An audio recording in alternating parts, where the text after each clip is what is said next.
The Wonderful Wizard of Oz by L. Frank Baum. Chapter 19. Attacked by the Fighting Trees. The next morning Dorothy kissed the pretty green girl goodbye, and they all shook hands with the soldier with the green whiskers who had walked with them as far as the gate. When the guardian of the gate saw them again, he wondered greatly that they could leave the beautiful city to get into new trouble. But he at once unlocked their spectacles, which he put back into the green box, and gave them many good wishes to carry with them. "You are now our ruler," he said to the Scarecrow, "so you must come back to us as soon as possible." "I certainly shall, if I am able," the Scarecrow replied, "but I must help Dorothy to get home first." As Dorothy bade the good-natured guardian a last farewell, she said, "I have been very kindly treated in your lovely city, and everyone has been good to me. I cannot tell you how grateful I am." "Don't try, my dear," he answered. "We should like to keep you with us, but if it is your wish to return to Kansas, I hope you will find a way." He then opened the gate of the outer wall, and they walked forth and started upon their journey. The sun shone brightly as our friends turned their faces toward the land of the south. They were all in the best of spirits and laughed and chatted together. Dorothy was once more filled with the hope of getting home, and the Scarecrow and the Tin Woodman were glad to be of use to her. As for the lion, he sniffed the fresh air with delight and whisked his tail from side to side in pure joy at being in the country again, while Toto ran around them and chased the moths and butterflies, barking merrily all the time.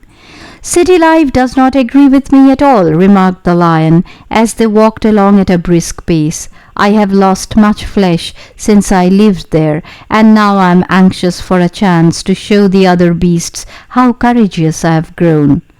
They now turned and took a last look at the Emerald City. All they could see was a mass of towers and steeples behind the green walls, and high up above everything the spires and dome of the Palace of Oz. "Oz was not such a bad wizard after all," said the Tin Woodman, as he felt his heart rattling around in his breast. "He knew how to give me brains, and very good brains too," said the Scarecrow. "If Oz had taken a dose of the same courage he gave me," added the lion, "he would have been a brave man." Dorothy said nothing. Oz had not kept the promise he made her, but he had done his best, so she forgave him. As he said, he was a good man, even if he was a bad wizard. The first day's journey was through the green fields and bright flowers that stretched about the Emerald City on every side.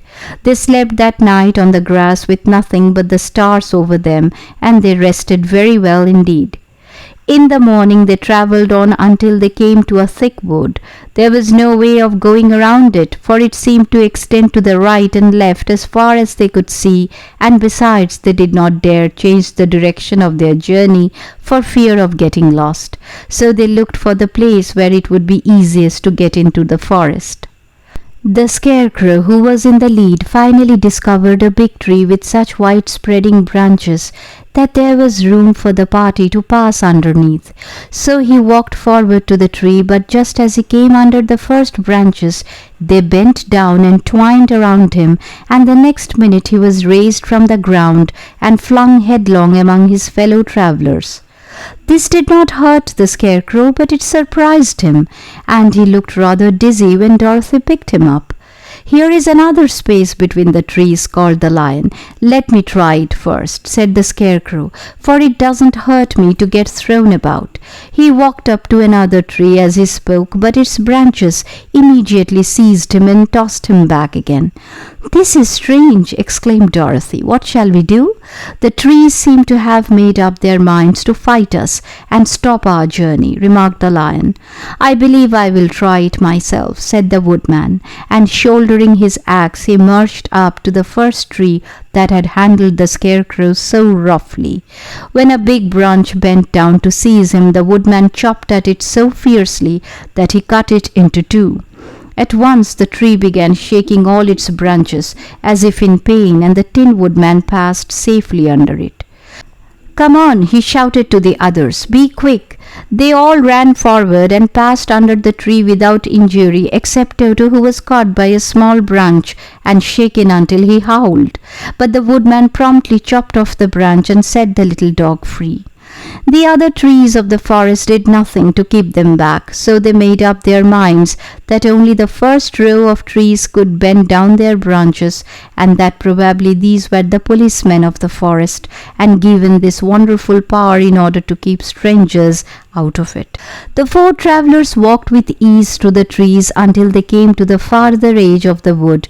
Then, to their surprise, they found before them a high wall which seemed to be made of white china. It was smooth like the surface of a dish and higher than their heads.